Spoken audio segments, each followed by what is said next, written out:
Hello guys, this is Yagya Chabra and today we starting a new chapter called Issue of Security, Chapter 17 in CS Executive Module, which cover the most important regulation, SEBI ICDR Regulation 2009.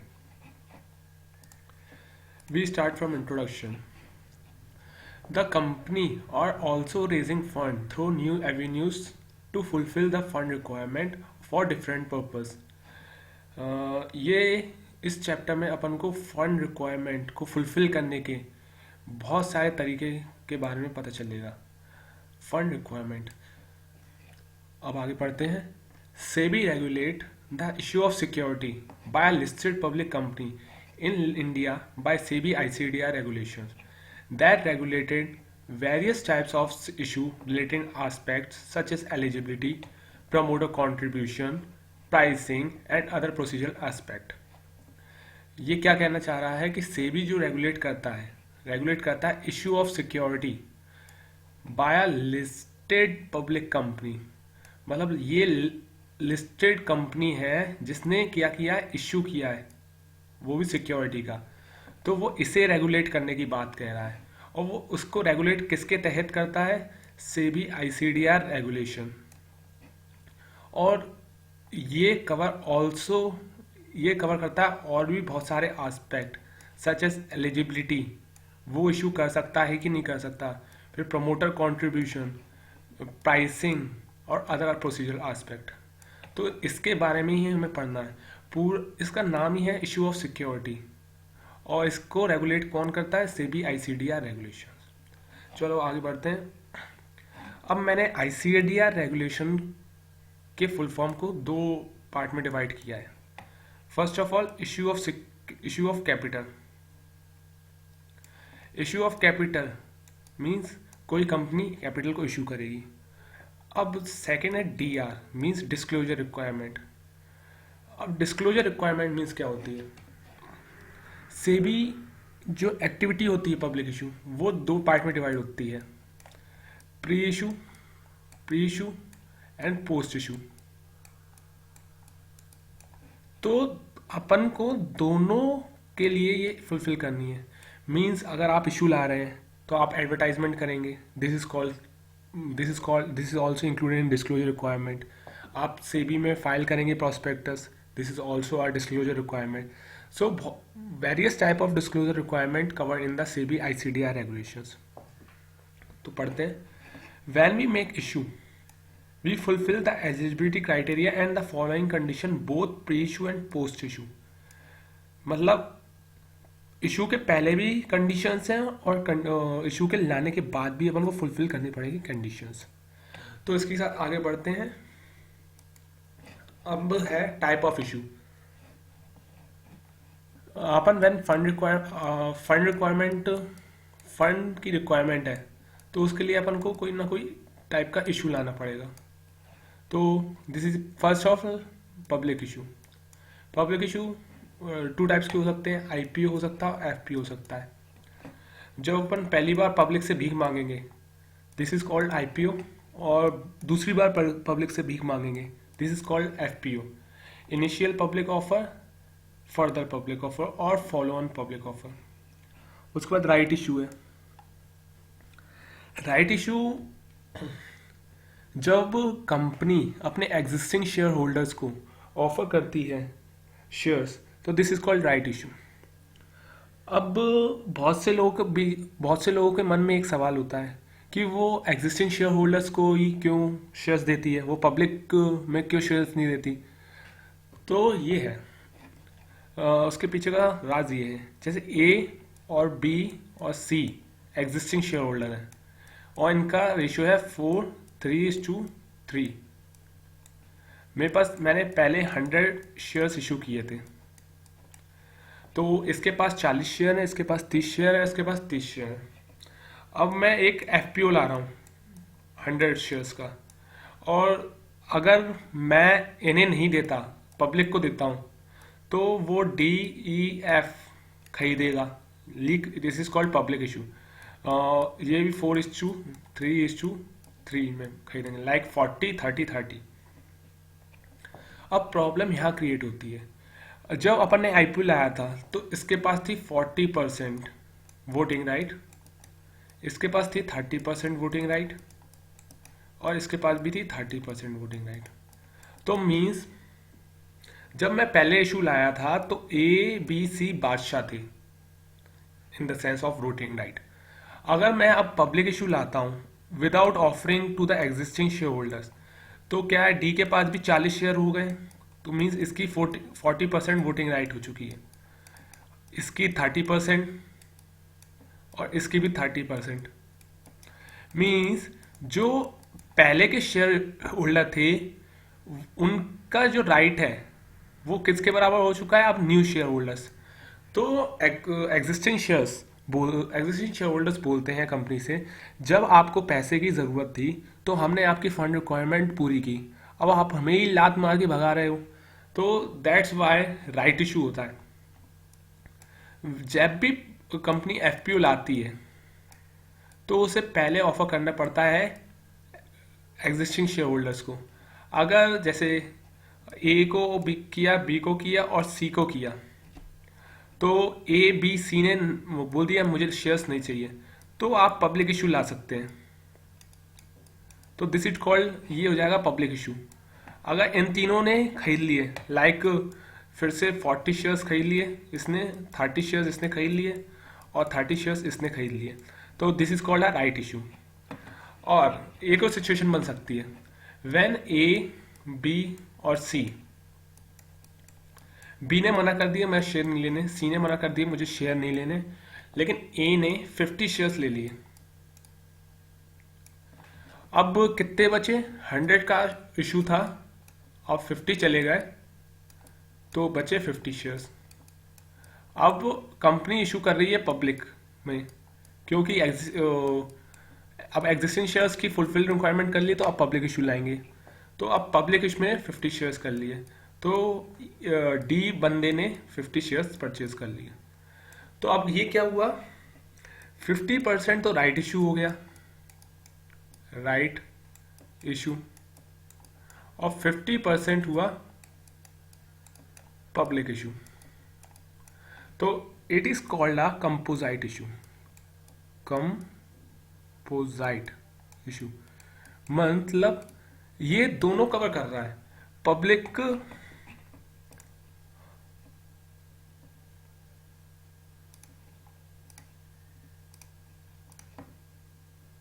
ये दोनों cover कर रहा है। This is called public issue भी cover कर रहा है और राइट इशू भी कवर कर रहा है, तो this is called composite issue.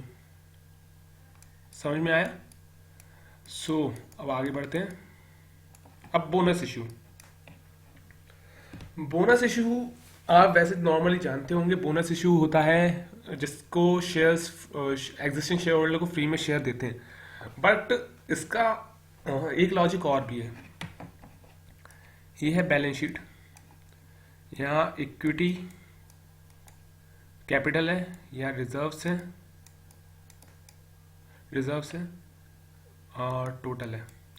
तो आप बोल रहे हैं कि अगर इसको फ्री में शेयर्स देंगे तो आप कहाँ से देंगे, रिजर्व्स को खाली करेंगे, जो आपके पास बहुत सारा प्रॉफिट है उसको खाली करेंगे, तो बेसिकली वो कैपिटल बन के वो लेस हो जाएगा, मतलब रिजर्व्स जो है वो कम होंगे और इक्विटी बढ़ जाएगी।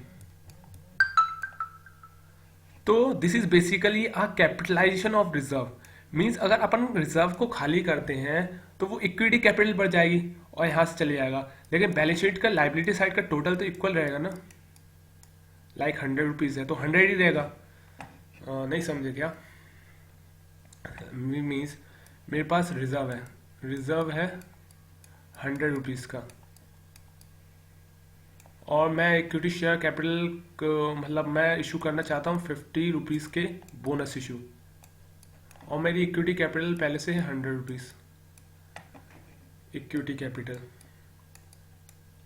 मैंने बोनस इशू किया 50 रुपीज़ का, तो मेरी इक्विटी कैपिटल कितनी हो गई 150, और रिजर्व कितने बचे 50 रुपये, तो टोटल कितना है 200, और पहले भी कितना था 200।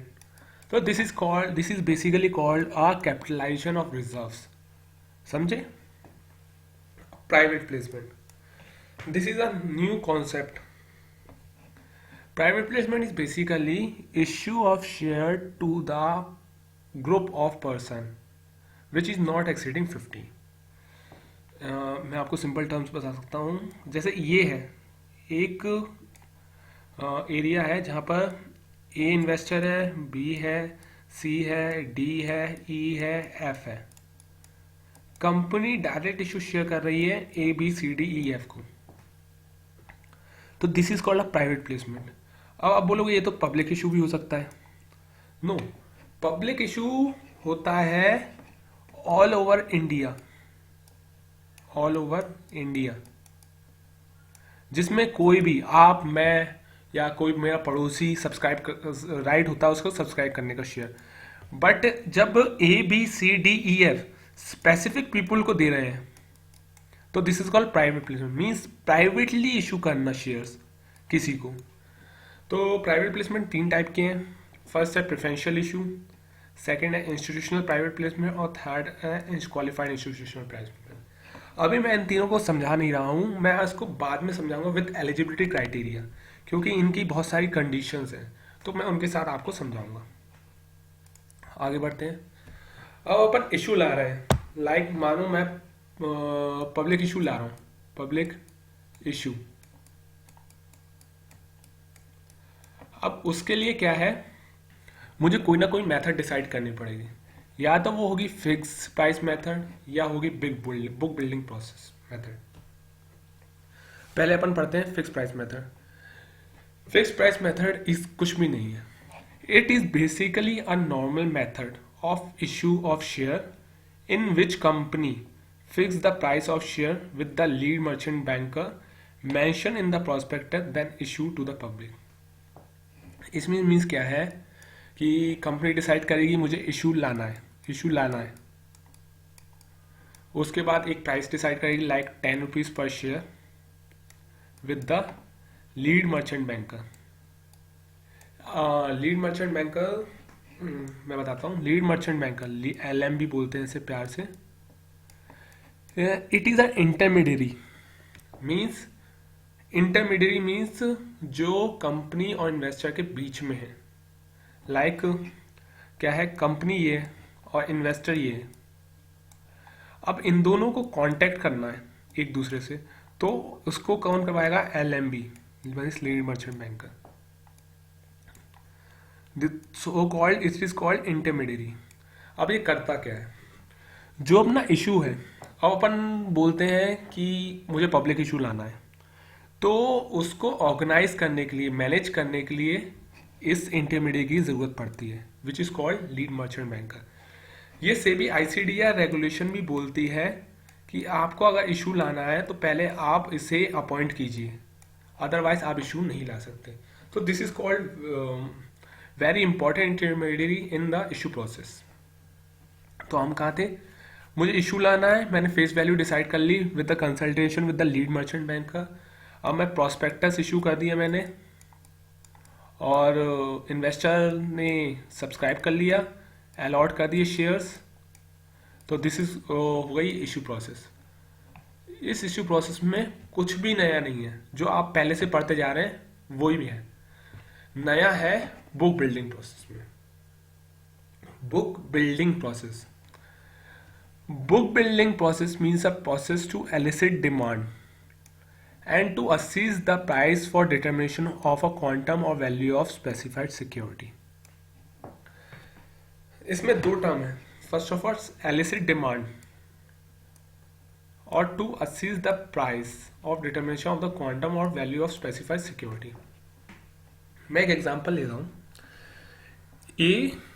ABC कंपनी है, ये अभी मार्केट में आई है, इंडिया की मार्केट में आई है, पहले कहीं और स्टैब्लिश थी. इसे अभी उसकी ये पब्लिक इशू लाना चाहती है, पब्लिक इशू. बट इसे अभी इन्वेस्टर्स का पॉइंट ऑफ व्यू नहीं पता है. मीन्स इन्वेस्टर कितना अट्रैक्ट हो रहे हैं इसकी कंपनी में, कितनी वो वैल्यू करते हैं इस कंपनी की, सो अभी इस कंपनी को अपनी शेयर्स की वैल्यू नहीं पता है। इसको पता है कि मेरी मिनिमम वैल्यू 10 रुपीज़ है और 100 रुपीज़ है मैक्सिमम वैल्यू। अगर इससे नीचे शेयर्स वो इशू करती है तो वो उसे लॉस हो जाएगा। अगर ये ज़्यादा प्राइस हो तो कोई इन्वेस्टर खरीदेंगे नहीं। तो इस समस्या को दूर करने के लिए है book building process, which is, इसमें क्या होगा, कंपनी RHP इशू करेगी, रेड हायरिंग प्रोस्पेक्टस। इसमें होगा एक प्राइस बैंड लाइक 350 टू 400, और कंपनी बोलेगी इन्वेस्टर से कि आप इस पे बिड कीजिए कि आपको कितने प्राइस पे चाहिए। मैंने बिड किया 379 और मेरे बगल वाले ने किया 380। अब ज़्यादा प्राइस लाइक इसकी ज़्यादा प्राइस पे बिड हुआ है 365, तो this is called a cut off price. Cut off price. अब जो कट ऑफ प्राइस होगा, मैं यहाँ लिख रहा हूँ,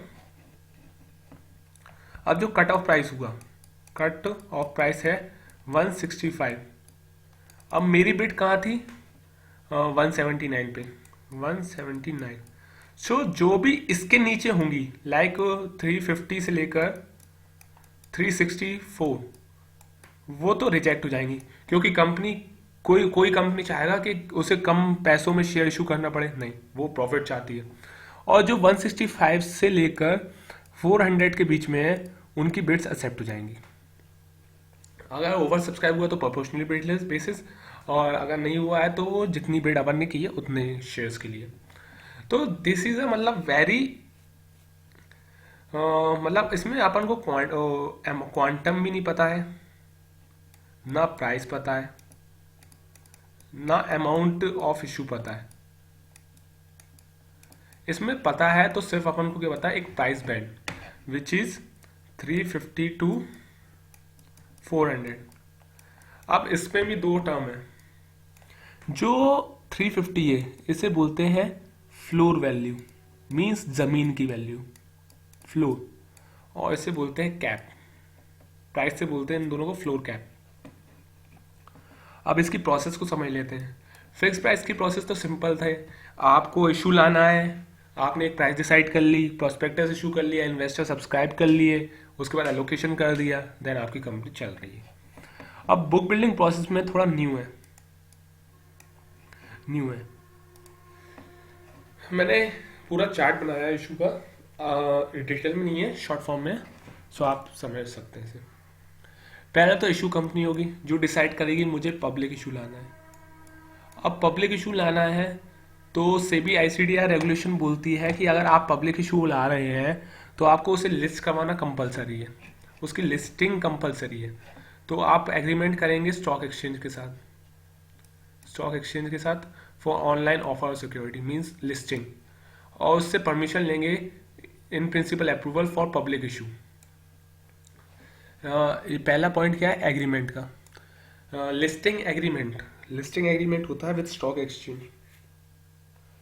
तो आप स्टॉक एक्सचेंज के पास गए, उससे बोला आपने मुझे क्या है पब्लिक इशू लाना है और मैं आपके साथ एग्रीमेंट करना चाहता हूँ, जो भी मेरी सिक्योरिटी इशू करूँगा वो पूरी की पूरी सिक्योरिटी आपके स्टॉक एक्सचेंज में लिस्ट होंगी।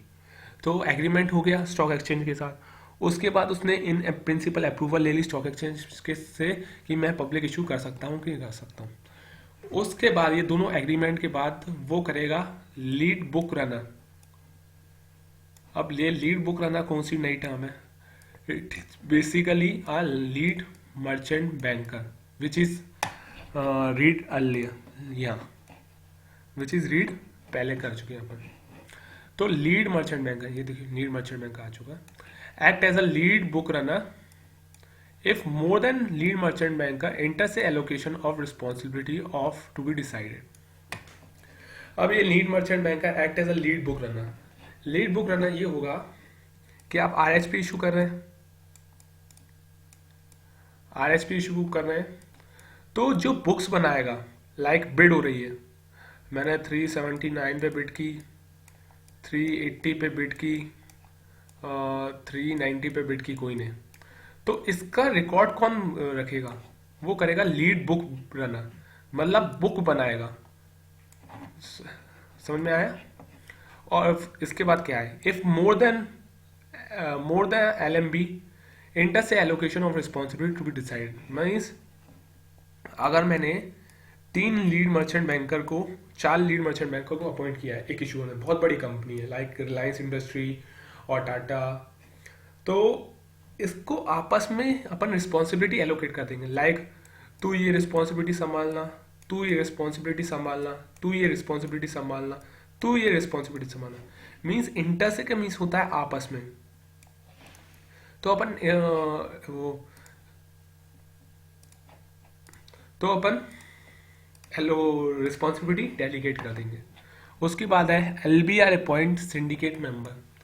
अब जो लीड बुक रनर है और से लीड मर्चेंट बैंकर और सिंडिकेट मेंबर ये काम करते हैं अंडर राइटिंग का इशू में, तो इसलिए अपन सिंडिकेट मेंबर को इशू करते हैं। अब जब LBR और SN mean syndicate member appoint हो चुके हैं तो वो बिडिंग सेंटर को फाइनलाइज करेंगे। अब बिडिंग कलेक्शन सेंटर मीन्स ये होता है कि अब मैं यहाँ पर लाइक मुंबई में रिलायंस है, मुंबई में, और मैं रहता हूँ भोपाल में। अब मैं इनके इधर थोड़ी ना जाऊंगा बिड कहने की मैं 380 पे आपका इशू लेना चाहता हूँ। तो बहुत सारे बिडिंग कलेक्शन सेंटर होंगे, मींस बीच में इंटरमीडिएट होंगे, लाइक बैंक होंगे, बैंक हो सकते हैं, ब्रोकर हो सकते हैं, और अगर एसबा यूज कर रहे हैं तो उसकी ब्रांचेस हो सकती हैं। तो अपन इन दोनों को बिडिंग कलेक्शन सेंटर मान सकते हैं। First of all registered broker और एसबा। अब एसबा अपन जब वो लॉन्च करते हैं तो इसकी ब्रांचेस होती हैं SCSB, means self certified syndicate bank. तो ये भी बिडिंग कलेक्शन सेंटर का काम कर सकती हैं, और रजिस्टर्ड ब्रोकर तो है ही। उसके बाद क्या करेंगे, filing draft offer document with SEBI.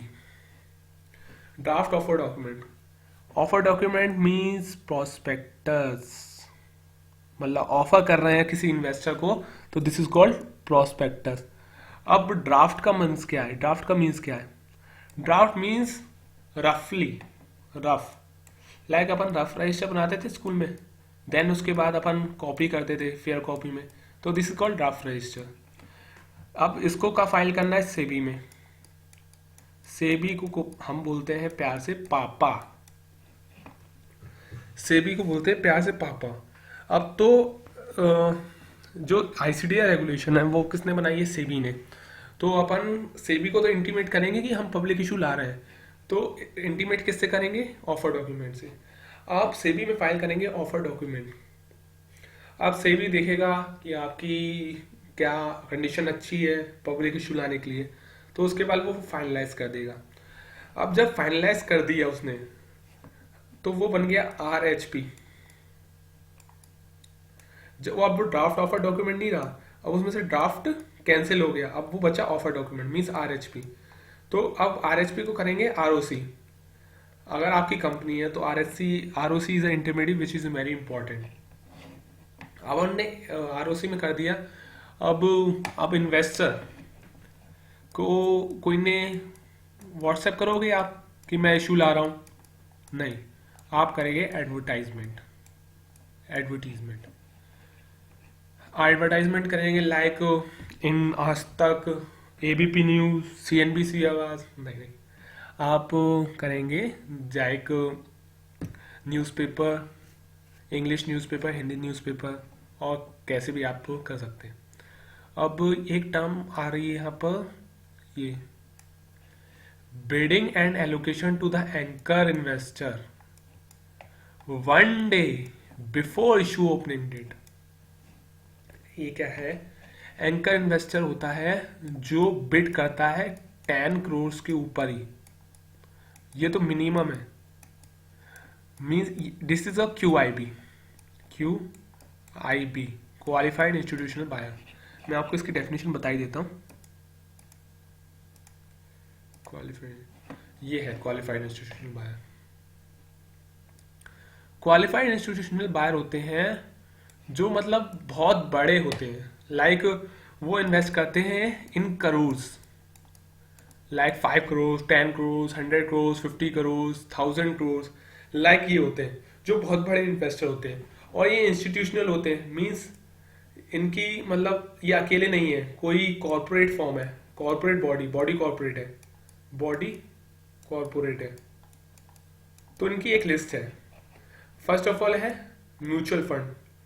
जो म्यूचुअल फंड होते हैं वो लमसम इन्वेस्ट करते हैं।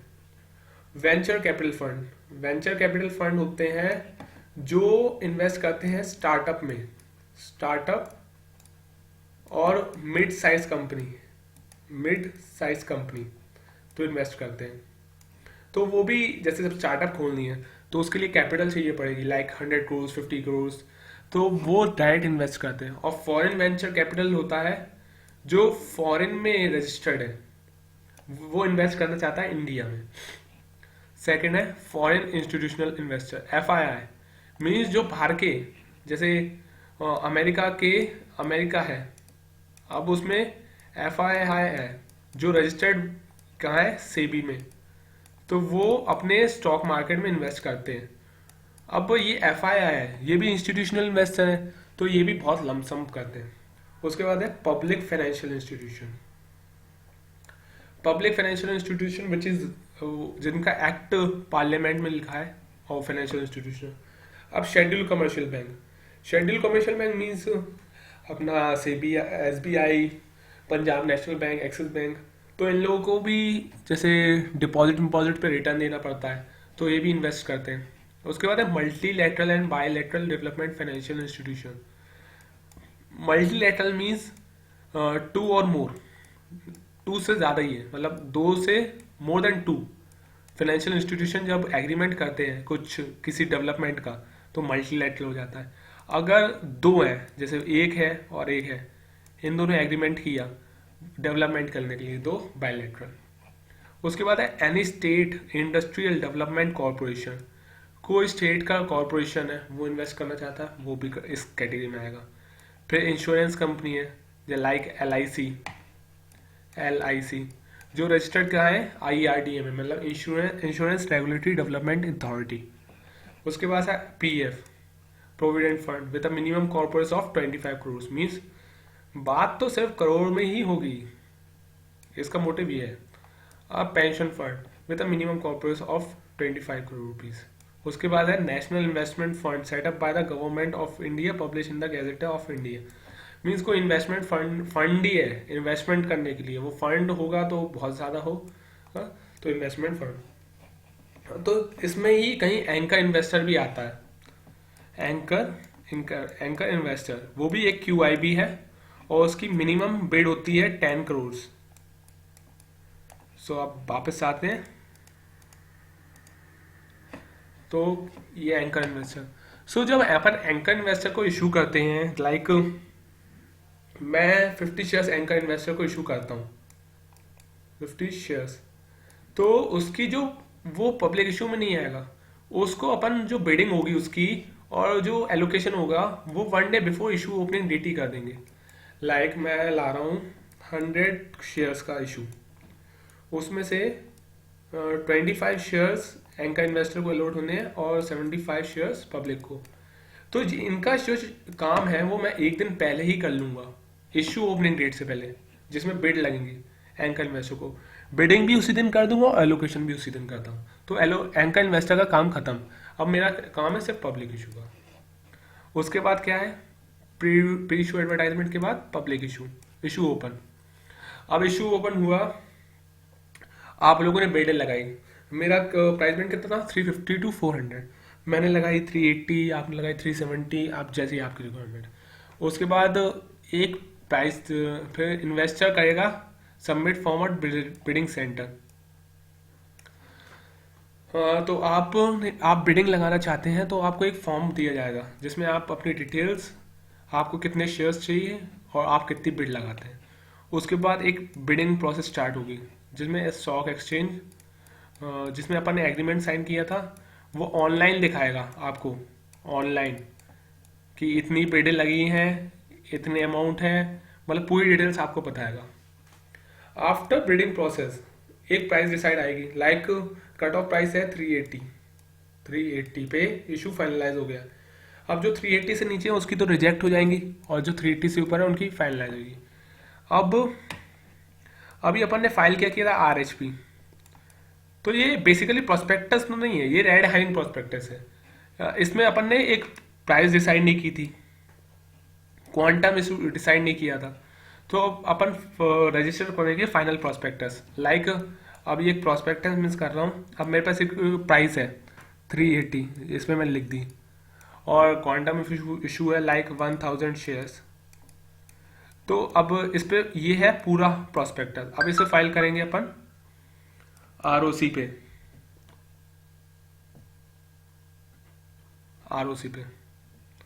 फिर उसके बाद एलोकेशन, आपको कैसे एलोकेट करना है, प्रोपोर्शनलिटी करना, अगर ऊपर सब्सक्रिप्शन हो गया है तो प्रोपोर्शनेटली करना है, और अगर सही है तो जितना बिट किया है आपने उतना। फिर एप्लीकेशन फॉर लिस्टिंग, अब स्टॉक एक्सचेंज आप उसने एग्रीमेंट कर लिया था, अप्रूवल ले ली थी, अब आपने इशू कर लिया तो आप एप्लीकेशन देंगे कि मैंने 1000 शेयर्स इशू किए हैं, तो आप इसे लिस्ट कर लीजिए अपने स्टॉक एक्सचेंज में। तो ये हो गई पूरी प्रोसेस बुक बिल्डिंग की। अब इसके बाद जाते हैं एलिजिबिलिटी नॉर्म्स। अब आप इशू कर सकते हैं कि नहीं कर सकते, वो डिसाइडेड एलिजिबिलिटी नॉर्म्स पे। पहले अपन पढ़ते हैं अनलिस्टेड कंपनी की, क्योंकि इसके एलिजिबिलिटी नॉर्म्स बहुत ज़्यादा है। An unlisted company can make an IPO of equity shares or any other instrument which may be converted or exchanged into equity shares or a later date only if meet the following conditions। पहली बात तो यहाँ पर लिखा है IPO। IPO इसलिए लिखा है क्योंकि अगर अनलिस्टेड कंपनी है, अगर वो पहले IPO ला चुकी है तो वो होगी लिस्टेड कंपनी, क्योंकि सेबी ICDR रेगुलेशन बोलता है कि आप जब भी शेयर लाओ कभी भी, तो आपको लिस्टेड होना ज़रूरी है, नहीं तो आप शेयर नहीं ला सकते। इसलिए अनलिस्टेड कंपनी है, मतलब इसके शेयर्स कभी आए नहीं है, तो इसको क्या बोलेंगे, IPO ऑफ इक्विटी शेयर्स और any other instrument which may be converted और exchanged into equity shares. Means ये बोल रहे हैं कन्वर्टेबल सिक्योरिटी, कन्वर्टेबल सिक्योरिटी मतलब आप ऐसी कोई, जैसे एग्जांपल देता हूँ, debentures convertible into equity shares. तो डिबेंचर क्या है, उसकी पीरियड है 5 ईयर, उसके बाद वो इक्विटी शेयर्स में कन्वर्ट हो जाएंगे, तो वो आप उसका भी IPO ला सकते हो डिबेंचर्स का, लेकिन रिलेटेड क्या होना है, इक्विटी शेयर्स से। अगर अभी इक्विटी शेयर्स है और या बाद में, वो इक्विटी शेयर्स होना चाहिए। अब इसकी 5 कंडीशन है। पहली कंडीशन है the company has a net tangible assets of ₹3 crore in each of the preceding 3 full years of which not more than 50% held in monetary assets।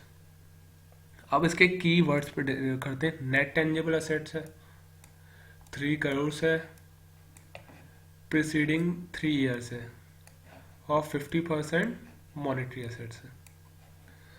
First of all net tangible assets होनी चाहिए, means goodwill मुडविल नहीं होनी चाहिए, tangible assets. और कितने rupees की होनी चाहिए, 3 करोड़ रुपीस की, ये मिनिमम है। और प्रीसीडिंग 3 full years मींस अगर मैं आ जाऊँ 15 में, तो 14, 12 और 13 में ये फुलफिल होनी चाहिए एलिजिबिलिटी क्राइटेरिया। तो इसके प्रीसीडिंग कितने हैं, 3 ईयर्स, तो 12, 13, 14। उसमें से जो नेट टेंजिबल एसेट्स है उसमें से 50% मॉनेटरी एसेट्स नहीं होनी, हेल्ड इन मॉनेटरी एसेट नहीं होनी चाहिए, लाइक कैश और liquid assets which is easily convertible into cash. तो 50 नॉट मोर देन 50, मतलब 50% आप मॉनेटरी एसेट्स रख सकते हो और 50% आपको फिक्स्ड एसेट्स रखनी पड़ेगी। अब second, the company has a minimum average pre tax operating profit of rupees 15 crores calculated on a restated or consolidated balance sheet during 3 most profitable year out of immediately preceding 5 years. अब इसमें भी keyword देख लेते हैं. First of all minimum है, average है और pre tax operating profit है, और वो भी कितना 15 crore during 3 most profitable year out of immediately preceding 5 year. अब पहले इस टर्म को समझते हैं. फर्स्ट ऑफ ऑल मिनिमम है, एवरेज है, और वो भी है प्री टैक्स ऑपरेटिंग प्रॉफिट, मतलब प्रॉफिट बिफोर टैक्स, वो भी ऑपरेटिंग प्रॉफिट, और उसका एवरेज कर लीजिए आप. लाइक मेरे पास ऑपरेटिंग प्रॉफिट है 100 रुपीज़ का, उसको एवरेज किया मैंने 2 से, तो 5 है 50. ये मिनिमम होना चाहिए आपके पास. अब ये मिनिमम होना चाहिए 15 करोड़, और मेरे पास है 50 करोड़ मान लो, तो मैं इस एलिजिबिलिटी क्राइटेरिया फुलफिल कर रहा हूँ. अब ये कितने सालों तक होना चाहिए? During 3 most profitable year out of immediately preceding 5 year.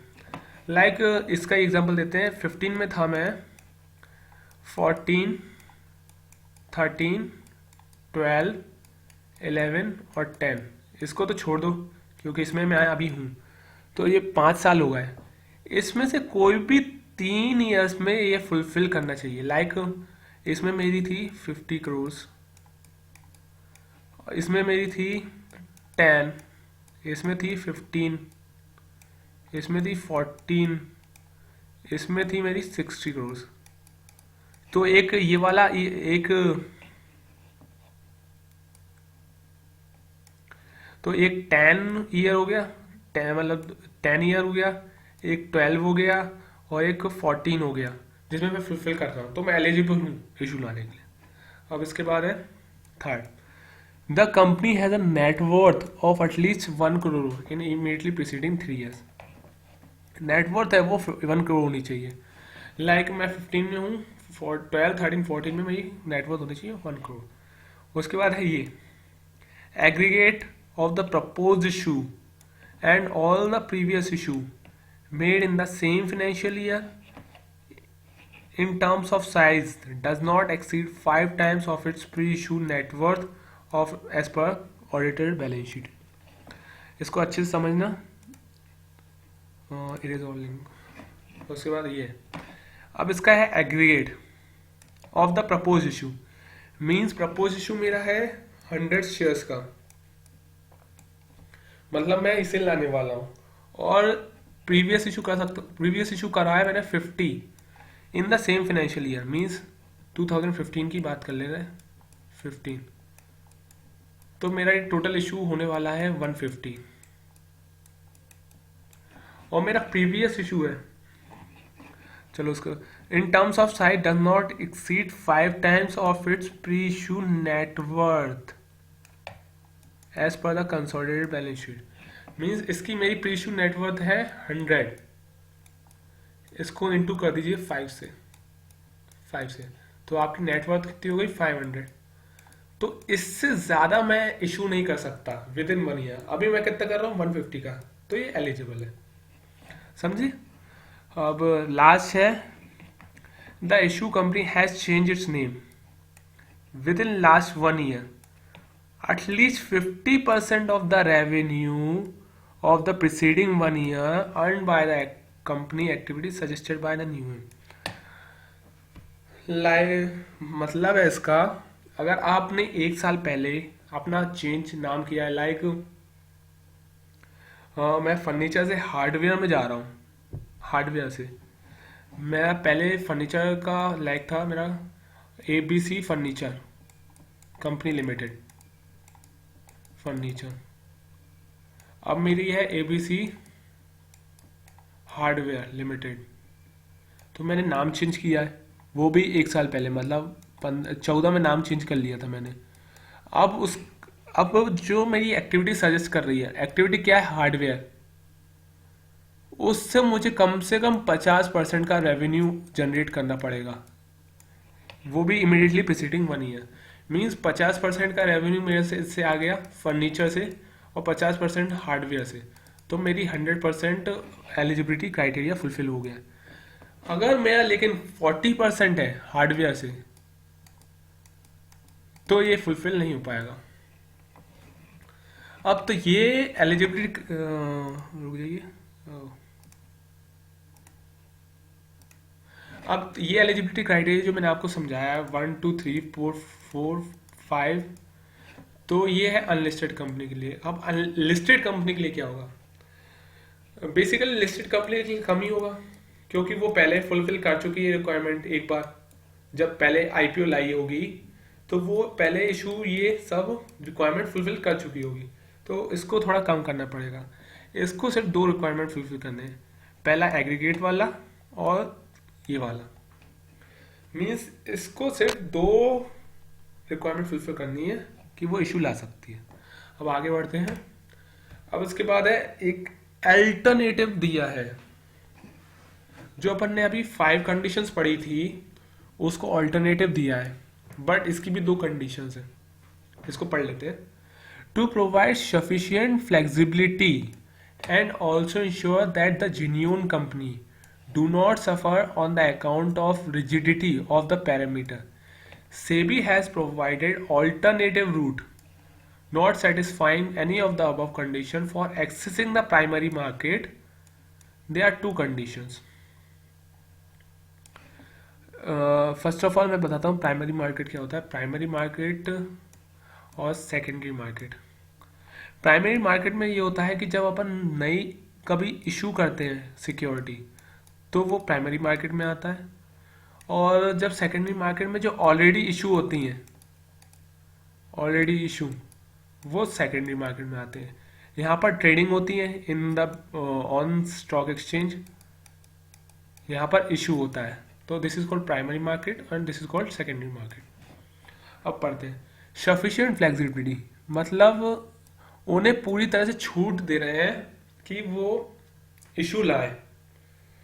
Genuine company मतलब बहुत अच्छे प्रोजेक्ट लाने वाली है, उसे पैसे की ज़रूरत है, तो वो जेन्युइन कंपनी है। On the account of rigidity of the parameter, जो उनने पैरामीटर्स बनाए लाइक 5 कंडीशंस, वो बहुत हार्श ना हो जाए इनके कंपनी के ऊपर, तो से भी ऑल्टरनेटिव रूट डिसाइड किया है for accessing the primary market, but 2 conditions के साथ। First of all, if the issue made through the book building process which we discuss earlier, book building process आपको मैं पहले समझा चुका हूँ पूरी, and undertakes to allot 75% of the net offer to the QIB। QIB मैंने आपको समझा चुका हूँ और बुक बिल्डिंग प्रोसेस समझा चुका हूँ। तो इसका मतलब क्या है, if the issue is made through the big building process and undertakes to allot 75% of the net offer to the QIB, मतलब इसमें क्या हो रहा है कि मैं 100 शेयर्स का इशू ला रहा हूँ मानिए, उसमें से जो 75% है और 25% है, 75% मुझे अलॉट करना है QIB को, QIB, और इसे मैं अलॉट कर सकता हूँ पब्लिक में। ये मुझे कमिटमेंट करनी पड़ेगी, कमिटमेंट कि मैं इतना अलॉट करूंगा, तो तभी वो अंडरटेक को उनने कमिटमेंट को अंडरटेक बोला है। उसके बाद सेकंड, कंपनी ऑल्सो सेटिस्फाई और having at least 1000 prospective allottees, means 1000 investor आपके पास होने चाहिए। 1000 से कम का तो चलेगा ही नहीं, आपको 1000 से ज़्यादा चाहिए पड़ेंगे। तो ये हो गया ऑल्टरनेटिव एलिजिबिलिटी। आगे बढ़ते हैं। उसके बाद है alternative method of book building. आपको मैं एक बुक बिल्डिंग बता चुका हूँ, अब ये ऑल्टरनेटिव मेथड है,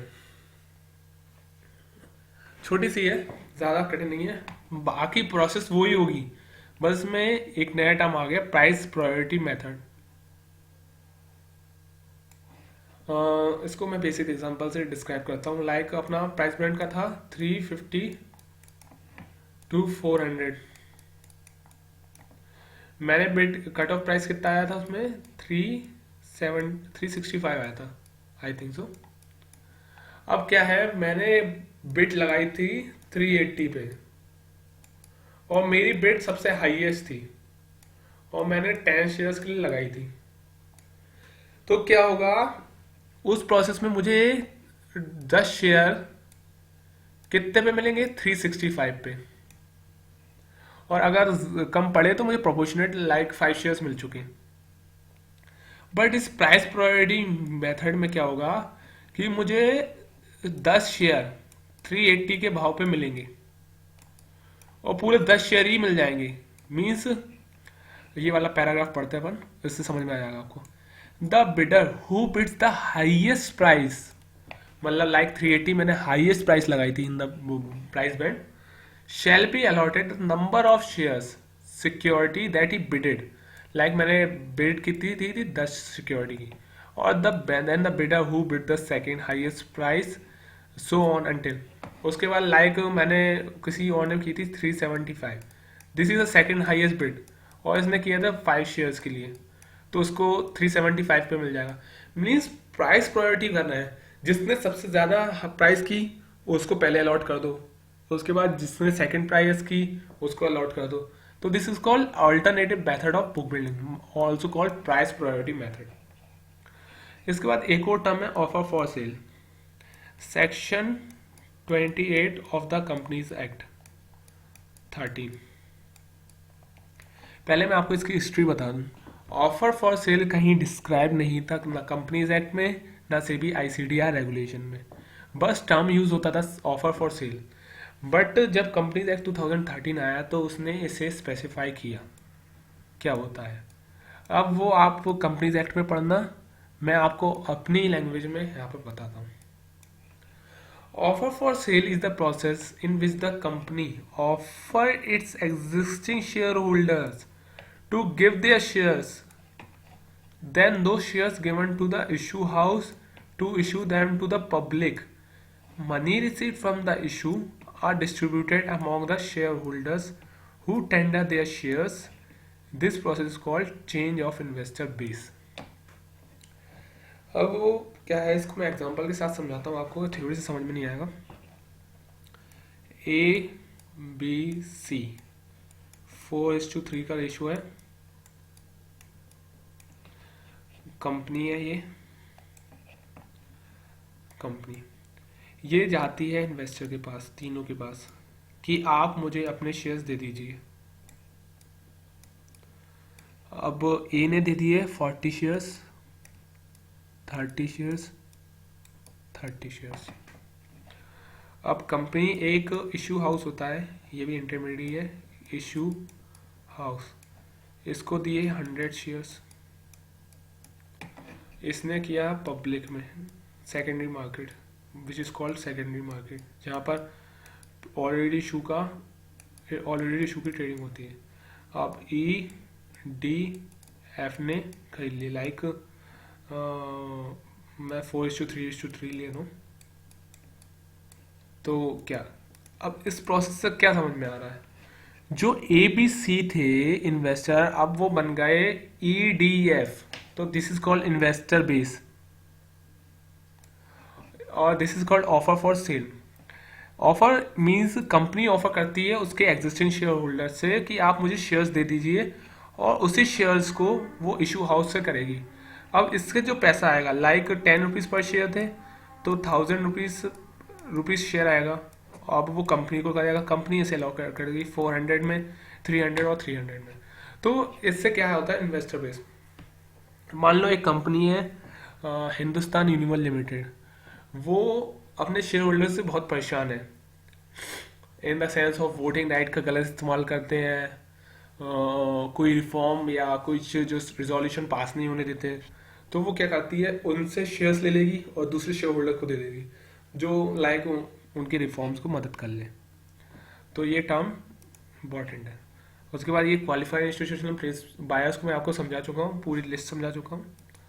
उसके बाद है, अब क्या हुआ, बेसिक टर्म्स खत्म हो चुके हैं, अब क्या है जो उसके प्रोसेस है, प्रोसेस को अपन समझते हैं। First of all draft offer document, मैं आपको इसको समझा चुका हूँ लेकिन अभी फिर से समझाऊंगा। लेटर ऑफ ऑफर और red herring prospectus.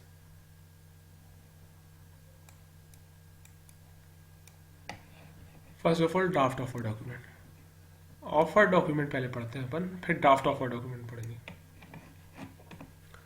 Offer document means prospectus in case of public issue और लेट ऑफर फॉर सेल।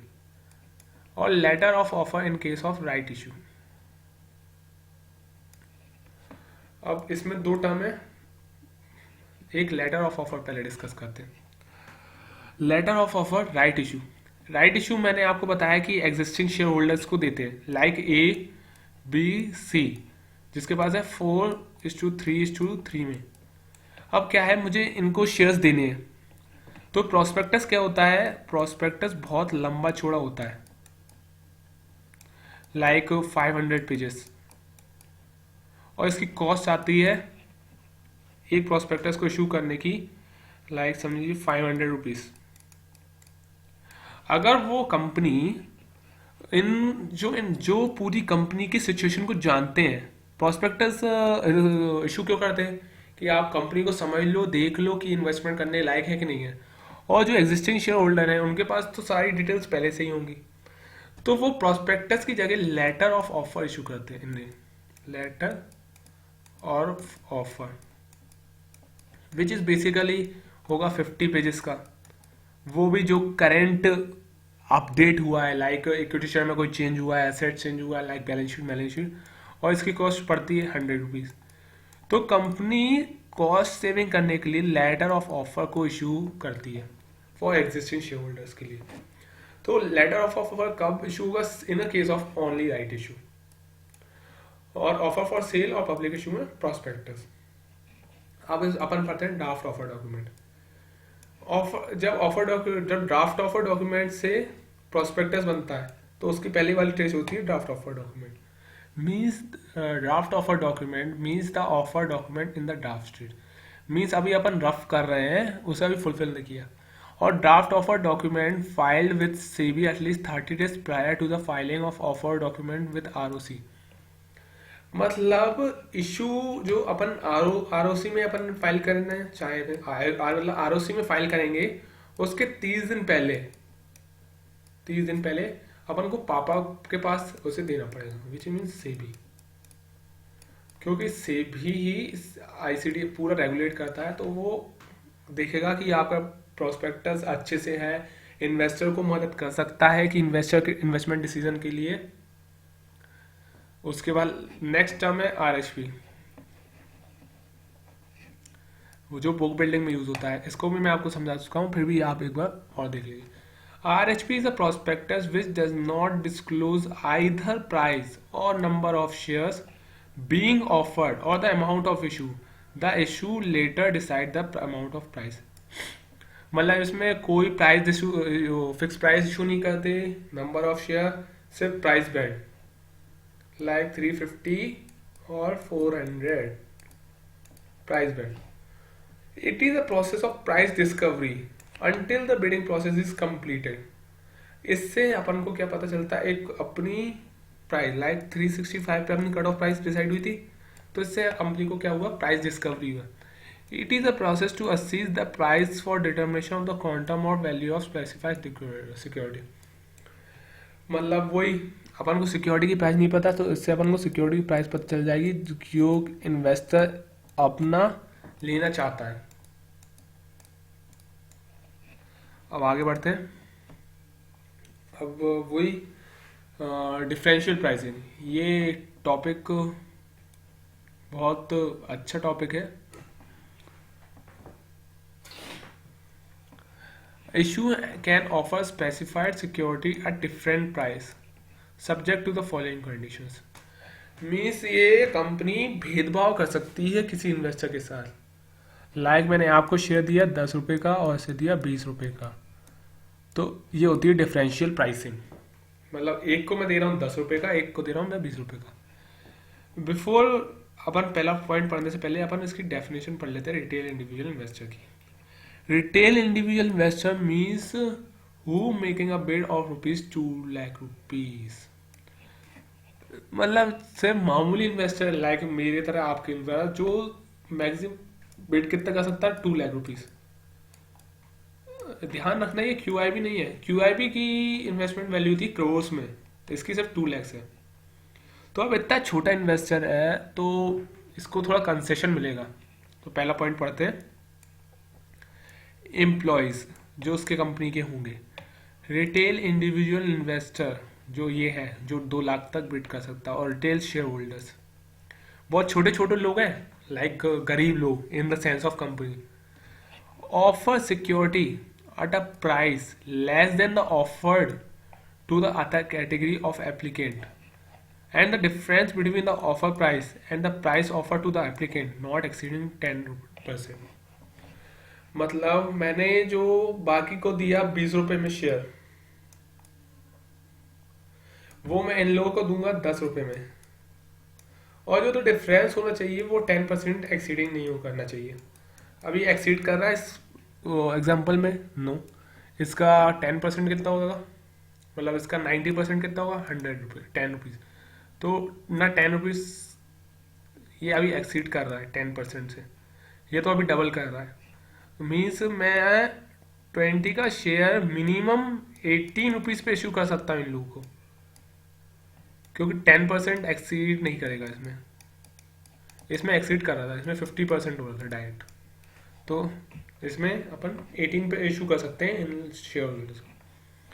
अब एंकर इन्वेस्टर को मैं पहले भी आपको बता चुका हूँ, फिर भी एक बार और, who make an application for a value of not less then 10 crore.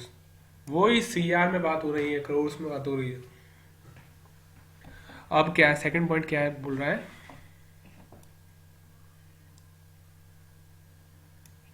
Second point में क्या बोल रहा है, सिक्योरिटी ऑफर्ड कर रहे हैं एंकर इन्वेस्टर को not less than the price offered to the other applicant.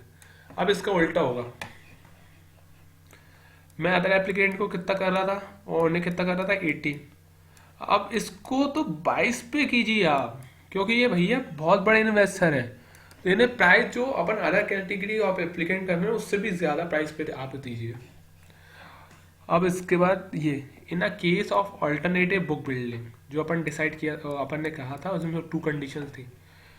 Process the issue of a specified security to the price lower than the face value, difference not exceeding 10।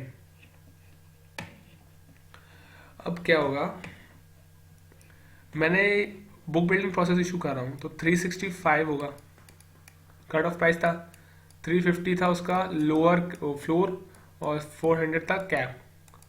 तो अब employees हैं वही छोटे मोटे लोग, तो इन लोगों का दूंगा ये जो लोअर कैप है उससे 10% कम पे, लाइक इसका लोअर 350 माइनस 35 मीन्स 315 पे मैं इशू कर सकता हूँ इससे, और जो डिफरेंस हो सकता है वो 10% एक्सीड नहीं कर सकता है, समझे। लाइक जो उसका फ्लोर है उससे 10%। अब थर्ड है composite issue, which is mix of right issue and public issue. The price offered to the public issue can be different from price offered in the right issue. जो अपन public issue, जैसे मैं public issue को 20 rupees का कर सकता, 20 rupees में दिया है और इससे 10 रुपीज़, क्योंकि ये एग्जिस्टिंग शेयर होल्डर है, थोड़ा रिलेशनशिप हो जाता है, तो ऐसा कर सकते हैं अपन, डिफरेंट प्राइस कर सकते हैं, इससे कोई को तकलीफ नहीं होनी चाहिए। उसके बाद एक और कंडीशन है प्रमोटर कंट्रीब्यूशन। इसका पहले अपन मीनिंग बता दूं। प्रमोटर कंट्रीब्यूशन अपन इसलिए देते हैं, जैसे मैं 100 करोड़ का इशू ला रहा हूँ और मैं प्रमोटर कंट्रीब्यूशन लिमिट है मीन्स 20% ऑफ द इशू, तो मैं 20 करोड़ रुपए पहले ही प्रमोटर से लेकर एक बैंक अकाउंट में डिपॉजिट कर दूंगा। ये 20 करोड़ रुपीस सेटिस्फेक्शन के लिए मैं 20 करोड़ रुपीस दे करूंगा, क्योंकि जैसे मीन्स मेरे पास अब क्या हुआ, 100 करोड़ का इशू था, वो सब्सक्राइब नहीं हुआ, लाइक मिनिमम सब्सक्रिप्शन 90% रिसीव नहीं हुई, तो और मैंने जो पैसा आया था वो डिप्लॉय कर लिया, मैंने यूज़ कर लिया, लाइक मेरा 90% नहीं आया था, मेरा सिर्फ आया था 50 करोड़ रुपीज़, उसे मैंने यूज़ कर लिया, उसमें से मैंने 10 करोड़ यूज़ कर लिया, तो अब देने कितने हैं, 50 करोड़, अब कंपनी के पास है नहीं है, तो कंट्रीब्यूशन इसलिए रखते हैं जिससे सेटिस्फेक्शन हो कि कंपनी के पास फंड है, अगर कोई दिक्कत आ जाए तो कंपनी के पास फंड है जिससे वो पे कर सकता है। अब इसकी रिक्वायरमेंट है, अनलिस्टेड कंपनी हो तो 20% of the post issued capital. अब पोस्ट इशूड कैपिटल क्या होगी, यहाँ पर देखिए, लाइक 100 शेयर 100 करोड़ की पहली कैपिटल थी, 50 करोड़ की मैंने अब इशू की जिसके लिए मैं प्रमोटर कंट्रीब्यूशन कर रहा हूँ, तो टोटल कितनी होगी 150 करोड़। और अब इसका 20% निकालो, मतलब प्री इशू की, पोस्ट इशू की, और इक्वल टू प्रपोज इशू की, प्रपोज इशू, तो this is called post issue. इसका 15% होता है, 15 नहीं 20% होता है 30। तो आपको 30 बैंक अकाउंट में डिपॉजिट करने पड़ेंगे अभी के अभी, बिफोर द इशू ओपन। अब लिस्टेड कंपनी के लिए क्या है, टू द एक्सटेंट, मतलब मैक्सिमम है, ये मिनिमम थी, नॉट लेस देन, मिनिमम, इससे ज्यादा कर सकते हैं। इसमें मैक्सिमम आप 20% of the post issue capital. Listed और अनलिस्टेड में यही डिफरेंस आता है कि इसके लिए कंडीशन बहुत ज़्यादा है, इसके लिए कंडीशन थोड़ी कम है। अब अगर लिस्टेड कर रही है, कंपोजिट इशू कर रही है, तो 20% of the propose issue of the post issue capital, means 20% करना है, इसमें कोई मिनिमम नहीं है, नो मैक्सिमम है। अब क्या है, बेचारा प्रमोटर गरीब है, अब इसका कुछ अदर कंडीशंस है, मैं वही समझा रहा हूँ आपको। अब क्या है, प्रमोटर गरीब है, जो अपनी यहाँ 30 करोड़ आई थी, जो अपने 30 करोड़ यहाँ आई थी, अब वो 30 करोड़ बैंक में डिपॉजिट नहीं कर पा रहा है। अब उसके पास है अभी सिर्फ 20 करोड़ रुपीस, और सेबी की गाइडलाइन कितनी है, कह रही है 30 करोड़ रुपीस।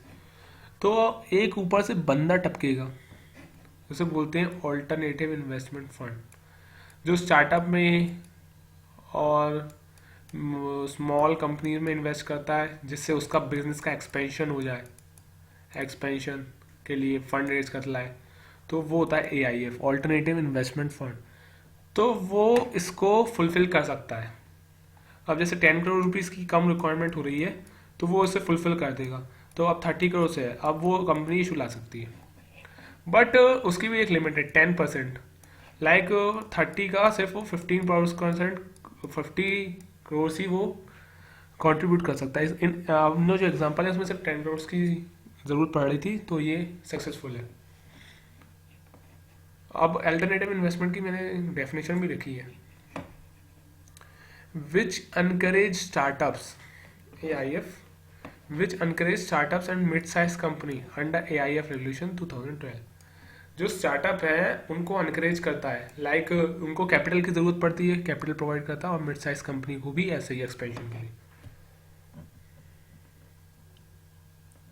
अब मैंने कंपोजिट इशू की डेफिनेशन लिखी, लेकिन अपन पढ़ चुके हैं तो इसे कैंसिल कर देते हैं, अपन इसे अब बार बार नहीं पढ़ेंगे। अब क्या है, एग्जेम्पशन कम मिल सकती है इस रिक्वायरमेंट से, जो प्रमोटर कंट्रीब्यूशन जो 30 करोड़ आए हैं उससे एग्जेम्पशन मिल जाए तो मज़ा ही आ जाए। पहली तो है बहुत तगड़ी कंडीशन, पहले तो FPO है, मतलब आप लिस्टेड कंपनी है, मतलब IPO आ चुका है, which equity share which are propose to be allotted, मतलब आप अलॉट करना चाहते हैं, वो लिस्टेड है RSC में, और वो फ्रिक्वेंटली ट्रेड भी हो रहे हैं for a period of 3 years. मतलब लाइक आपकी जो 100 शेयर लाना चाहते हो आप, 100 शेयर, वो BSC रिकॉग्नाइज्ड स्टॉक एक्सचेंज, तो वही होंगे BSC, और NSE होंगे NSE, क्योंकि ये रिकॉग्नाइज है, नेशन वाइड टर्मिनल्स है इसकी। तो आपके शेयर्स में लिस्टेड है और वो फ्रिक्वेंटली ट्रेडेड हो रहे हैं इन द प्रीसीडिंग 3 ईयर्स।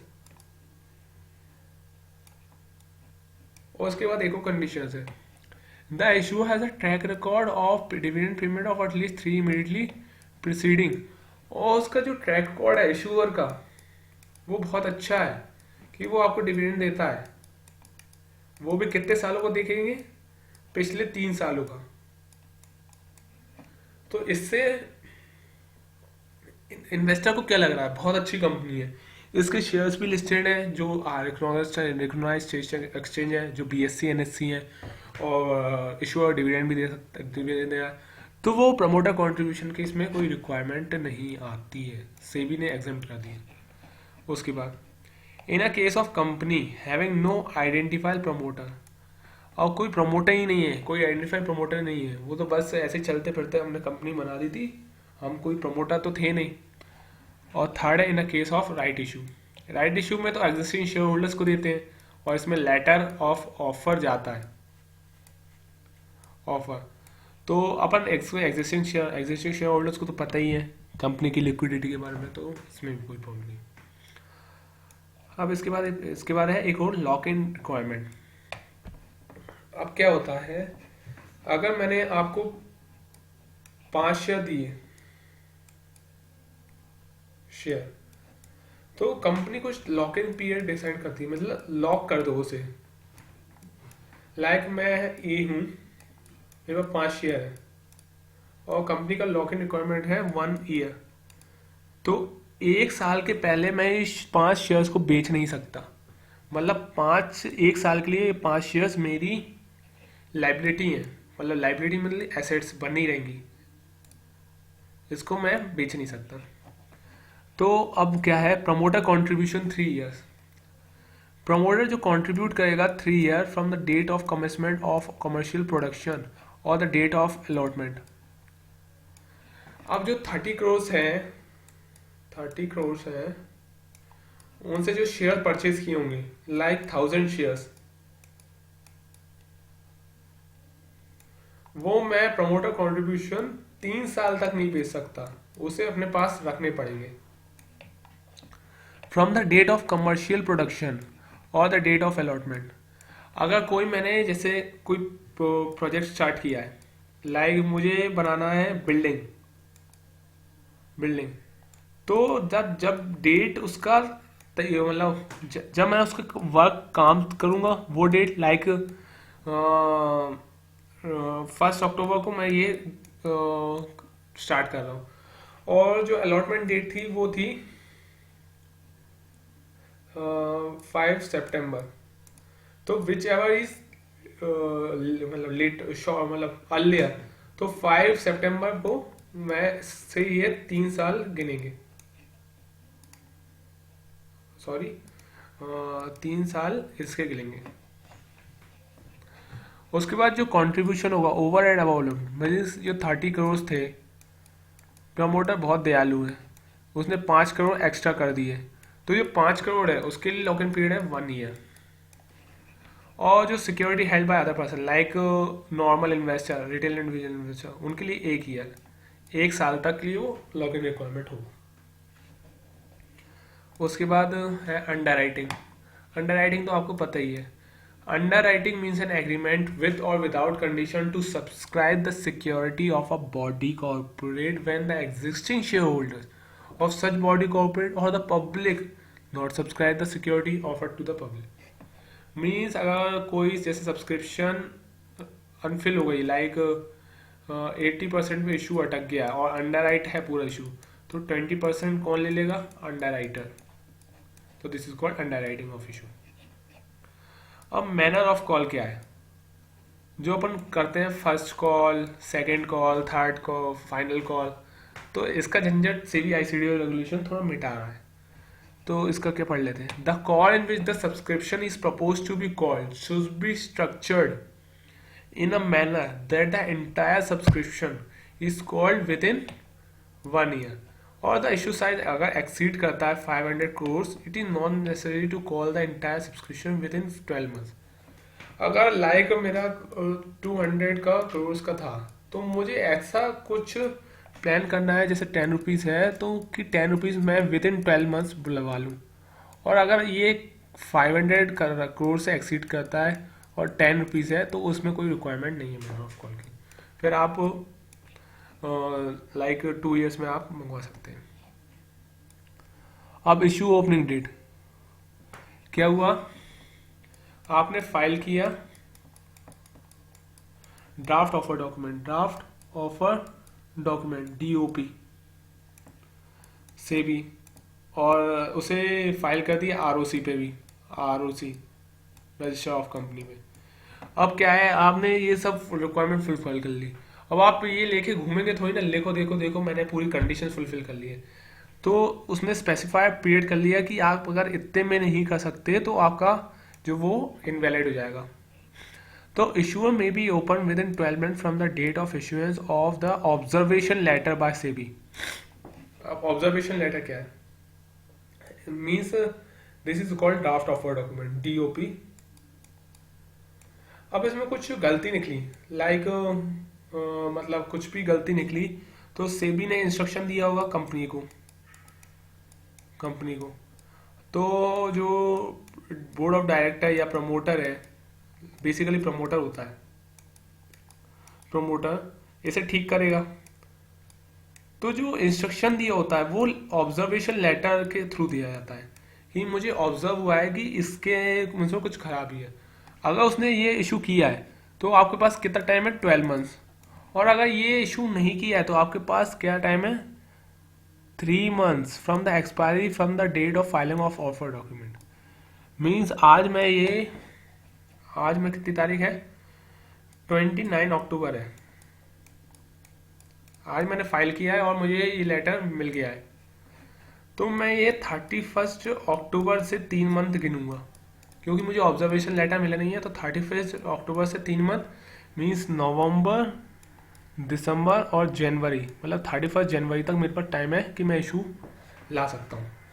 और अगर ऑब्जर्वेशन लेटर मिला है तो ये 31 अक्टूबर से 31 अक्टूबर 2016।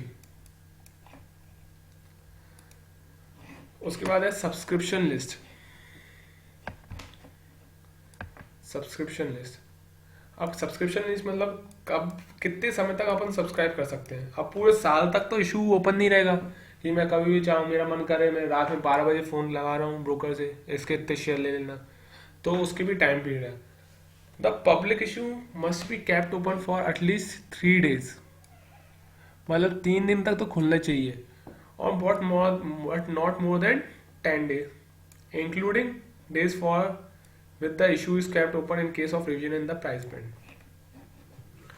इशू एटलीस्ट 3 days खुला रहेगा, उसके बाद अब not more than maximum 10 days।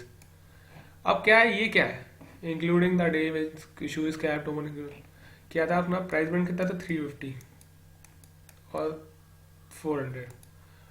अब कंपनी को लगा कि शायद मैंने ये प्राइस बैंड बहुत ज़्यादा रख दिया या कम रख दिया, तो वो रिवाइज करेगा प्राइस बैंड। तो उसके लिए एक्स्ट्रा 3 दिन मिल जाएंगे, 3 days। लाइक मैंने इसको रिवाइज किया 300 to 350, तो मेरा पीरियड जैसे मैं अभी आज मतलब 1, 2, 3 ये थी इशू ओपनिंग डेट मेरी, मतलब एटलीस्ट मैं इशू कर दूंगा और 3 को मैं ख़त्म कर दूंगा एट। बट मैंने रिवाइज कर लिया तो मेरे प्लस 3 दिन और आ गए, तो 4, 5, 6, but not later the maximum 10 days है। आप चाहे उसके में कितनी बार रिवाइज कर लीजिए, लाइक मैंने एक बार और रिवाइज कर लिया, लाइक 250 से 300, तो मेरे पास 7, 8, 9 हो गया। तो अब इसमें मैंने इशू कर लिया, तो वो मैक्सिमम 10 days ही मिलेंगे आपको, चाहे आप कितनी बार रिवाइज करें प्राइस बैंड को। अब उसके बाद क्या है, एडवर्टाइजमेंट। ये मतलब प्रचार करो। अब इसको 2 पार्ट में डिवाइड किया, प्री इशू भी हो सकता है, पोस्ट इशू भी हो सकता है। प्री इशू कहाँ करना है, जो प्री इशू तब करना है जब उसकी फाइनल ऑब्जर्वेशन लेटर मतलब अप्रूव्ड हो गया सेबी से। अप्रूव जब अपन फाइलिंग डीओपी करते हैं, ड्राफ्ट ऑफर डीओपी डॉक्यूमेंट, तो वो जो ऑफर डॉक्यूमेंट फाइल करते हैं उसके बाद अपन को प्री इशू एडवर्टाइजमेंट देना है। और कहाँ का देना है, पहला तो English national wide daily newspaper with wide circulation, मतलब जो इंग्लिश न्यूज़पेपर है और जिसका wide circulation all over the India है उसको करना है। फिर उसके बाद हिंदी दैनिक भास्कर और रीजनल, लाइक मैं गुजराती ही हूँ, गुजरात में मेरी कंपनी है, तो गुजरात का एक newspaper with wide circulation, English लोगों को वाले पे इंग्लिश, हिंदी वालों पे हिंदी, और जो गुजरात की कंपनी है उसके लिए गुजराती लैंग्वेज। तो ये पूरा वो हो गया। और कहाँ पर देना है? रीजनल कहीं पर थोड़ी ना होगा, जहाँ पर उसका रजिस्टर्ड ऑफिस हो। Registered office means main office, head office, जहाँ उसका उस रीजनल लैंग्वेज की वो आपको देना है। अब पोस्ट जो होगा उसमें अपन को बहुत सारे देने पड़ेंगे। अब बहुत सारे कैसे? Lead merchant banker ensure that in all issue advertisement giving details relating to over subscription, basis of allotment, number of value and percentage of application, and the date of completion, dispatch of refund order or date of filing of listing application within 10 days from the date of completion of various activities। वही English. अब क्या है, जब अपना issue खत्म हो जाएगा तो अपन को बहुत सारी डिटेल्स देनी पड़ेंगी, लाइक ओवर सब्सक्रिप्शन की बेसिस कैसे किया, allotment, number of value, percentage of application, कितनी मुझे एप्लीकेशन आई, ओवर सब्सक्राइब हुआ तो कितनी एप्लीकेशन ज़्यादा से हुआ, कंप्लीशन कब हुआ, अगर कुछ मिनिमम सब्सक्रिप्शन नहीं आया तो रिफंड करना पड़ेगा, या ओवर सब्सक्रिप्शन है तो रिफंड करते हैं, और date of filing of listing application within 10 days. मतलब जैसे मेरा आज ख़त्म हो रहा है 15 अक्टूबर को, तो मुझे इसके 10 दिन के अंदर एप्लीकेशन भेजनी पड़ेगी जो स्टॉक एक्सचेंज होगा जिसमें मैंने एग्रीमेंट किया होगा कि भैया मेरी ये वाली सिक्योरिटीज़ है, उससे लिस्ट कर लीजिए और सर ट्रेडिंग मैकेनिज्म स्टार्ट कर लीजिए। अब कहाँ पर करेंगे? वही पहले वाली, इंग्लिश न्यूज़पेपर में, हिंदी न्यूज़पेपर में, और रिलीजन लाइक गुजरात, और रजिस्टर्ड ऑफिस जहाँ सिचुएटेड होगा रजिस्टर्ड ऑफिस। अब आगे बढ़ते हैं। Second, monetary collection centre. Monetary collection centre ये होता है जैसे, अब मैं like fix price method use कर रहा हूँ और उसमें एसबा यूज़ नहीं कर रहा, मतलब ऑनलाइन नहीं, फिजिकल इशू कर रहा हूँ, फिजिकल।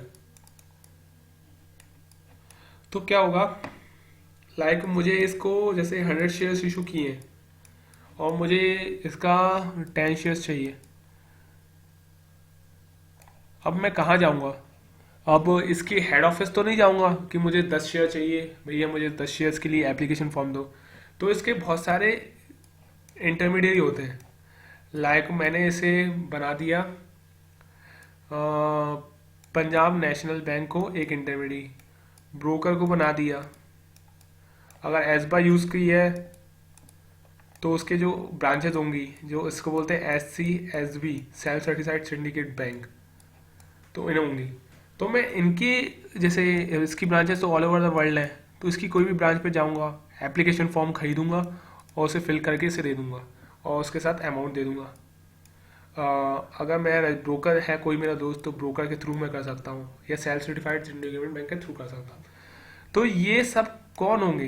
ये PNB ब्रोकर, ये कलेक्शन सेंटर है। कलेक्शन सेंटर मीन्स कलेक्ट करते हैं और कंपनी पास रिपोर्टिंग करते हैं और अमाउंट उसको भेजते हैं। कलेक्शन सेंटर तो अपन समझ चुके हैं। अब मैंडेटरी क्या है? मतलब compulsory. Regulation require minimum number of collection centre of issue of capital eight 4 metropolitan city like Mumbai, Delhi, Kolkata, Chennai. मतलब जो भी आपको कोई भी कलेक्शन सेंटर बनाते हैं उनके जो ऑफिस होना चाहिए वो मुंबई, दिल्ली, कोलकाता और चेन्नई में तो मैंडेटरी है, और कहीं पे भी नो। जैसे PNB है, लाइक एग्जांपल दे रहा हूँ मैं, PNB है, लाइक इसका ऑफिस है मुंबई में, दिल्ली में, कोलकाता में, चेन्नई में, और कहीं पर भी हो, उससे कोई मतलब नहीं है, इन जगहों पे हो तो होना चाहिए ही।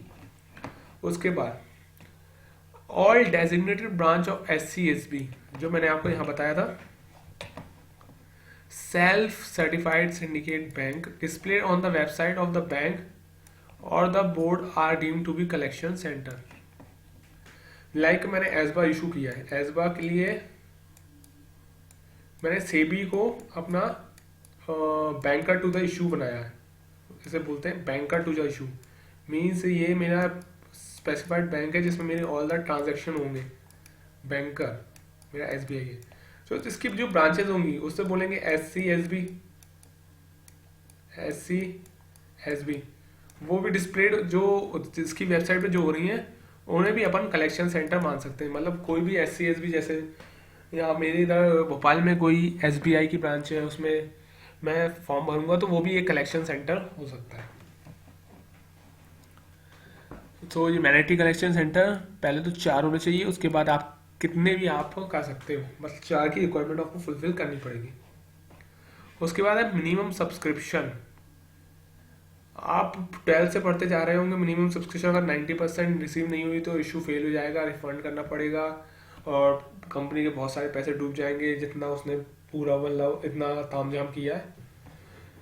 लेकिन अपन as per rule 19 of the SCR पढ़ेंगे, सिक्योरिटी कॉन्ट्रैक्ट रेगुलेशन एक्ट 1957 का एक्ट है, इसके तहत पढ़ेंगे कि ये क्या प्रोविजन बोलता है।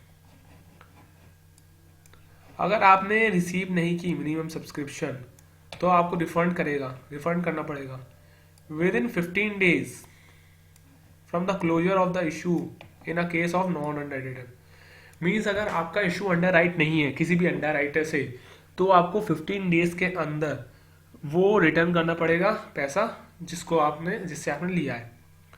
और 70 days of the closure of the issue in a case of underwritten issue where the minimum subscription including devolvement obligation paid by the underwriter is not received within 60 days। Means अगर आपका issue under written है तो वो 70 days के अंदर refund करना पड़ेगा। अब इसका 70 days का बाइफिकेशन मैं बताता हूँ आपको।